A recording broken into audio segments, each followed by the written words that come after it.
What happens when you register a trademark like a business name, a logo, slogan, tagline with the United States Patent and Trademark Office, aka the USPTO?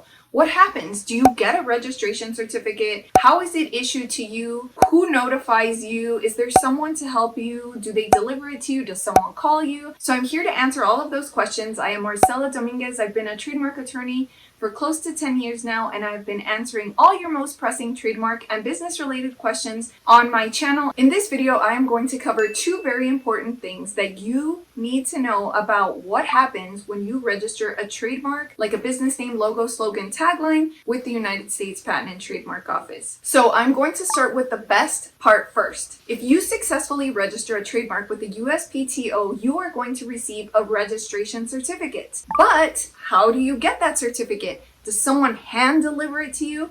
Do you get it via snail mail? Or do you get it electronically? Or does the trademark examiner call you up? This question is pretty important because it's what you've been waiting for. The whole reason you applied and submitted that trademark application was because you want your trademark to be registered. Now, this process can take quite some time, and if you're curious about how much time exactly, make sure you catch that video right there because it goes into more detail. Now, in this video, I just want you to be aware that when you actually register your trademark, the USPTO is no longer going to mail you your certificate. Now, this is an update as of 2022. Before 2022, the USPTO used to mail you a certificate on really nice paper, and you could frame it and it would have a gold seal. And because I know that you are curious about what those look like, I'm going to show those to you right here. Now, in my opinion, this is a sign of a trademark attorney that has been doing this long enough. Because you're shopping for trademark attorneys, find out if they can show you an actual copy of a trademark registration certificate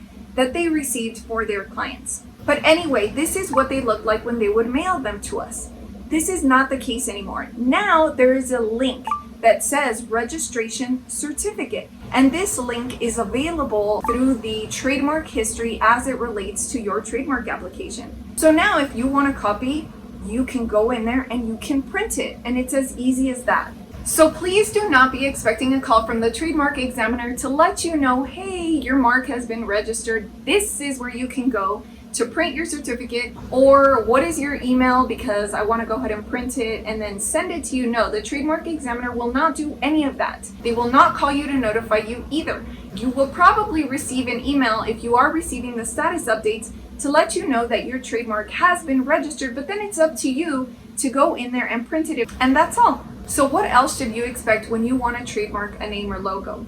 Well, you should expect that this process is going to take quite a few months. You can watch this video right here for the trademark related timeline of what to expect. But the most important thing for you to know is that you have to have patience.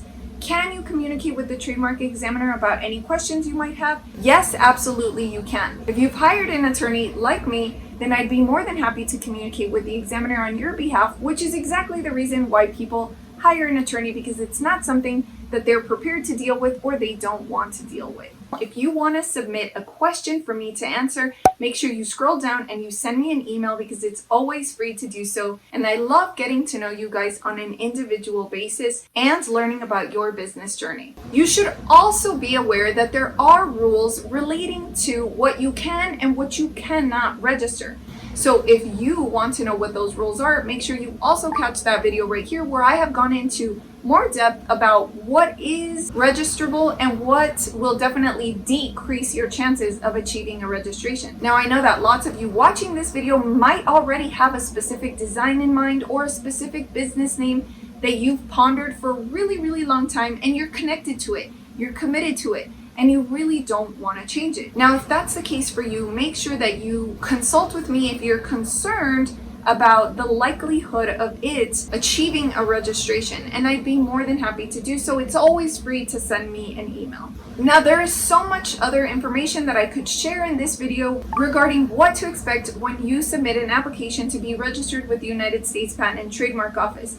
But once we get to the end of this video, I'm going to highlight a couple of videos that you can watch that will definitely improve your understanding of the trademark journey. I want you to be as knowledgeable as possible, and this is the reason why this channel exists. Not only for your trademark needs, but for your business needs. If this video was helpful, make sure that you give me a thumbs up down below because it will help me show up in the algorithm so that more business owners like you have free information to watch. Now, until next time, don't forget to watch that video.